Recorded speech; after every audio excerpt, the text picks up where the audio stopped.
How does urban environment impact on health? And we know, for instance, that certain neighborhoods are less healthy.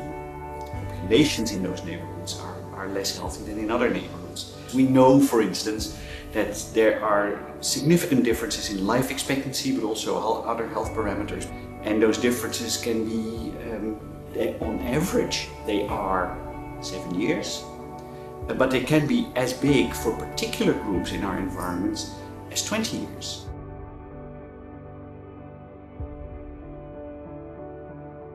Groups in our population do not enjoy the best of health.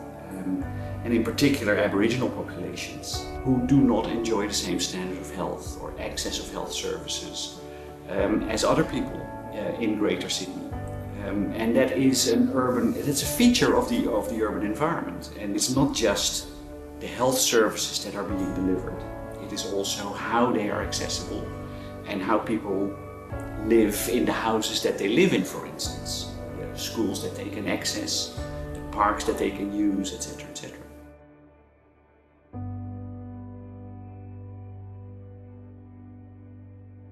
The urban health issues are very much the same here as they are anywhere else.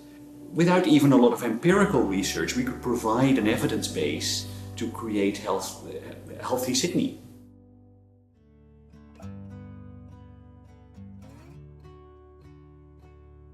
Maridulu Buduyari Gumal is the Sydney Partnership for Health, Education, Research and Enterprise, and it's set up by 3 universities and 2 local health districts to combine efforts to create critical mass, to get more out of the system than the separate parts would generate. If you look at urban environments and how they create health, you're looking at architects, you're looking at urban planners, you're looking at people who create cities, and some of those people are visionaries and very creative spirits. You don't find those people naturally within a more medically oriented sphere.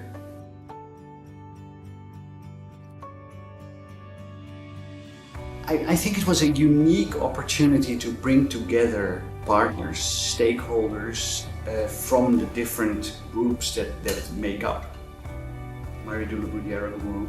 We wouldn't have had an excuse to come together as urban geographers, as spatial anthropologists, as urban planners, as public health people.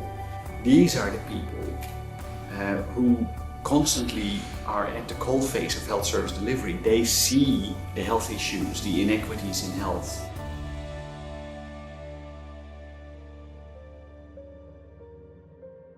When we were invited to set up our CAG, we immediately told the Sphere people, the Maridulu Buduyari Gumal people, look, this is much beyond what you're traditionally trying to achieve. We need to invite new partners. And so we are working with local councils. We invite them to come along and discuss what they think makes health in cities. We know that access to green space is very important. We know that access to facilities is very important. We know that the quality of housing is very important. So all of those things we know. The evidence is largely there. However, to implement that evidence is the challenge. So the barriers are not technical. The barriers are social, political, often cultural.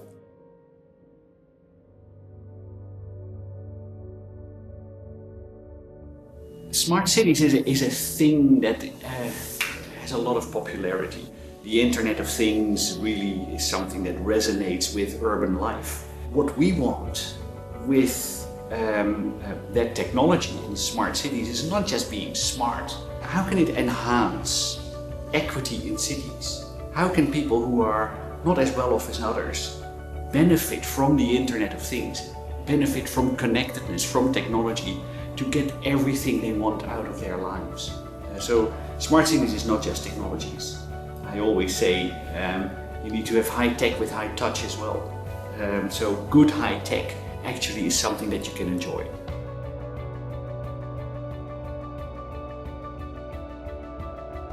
We do want to contribute to problem solving in other places. But still, the insights that we develop here can very well be translated into dealing with urban environments in other parts of the world. But doing it right might well create new opportunities, new exchanges in the social world as well, for people to live their lives as healthy as possible.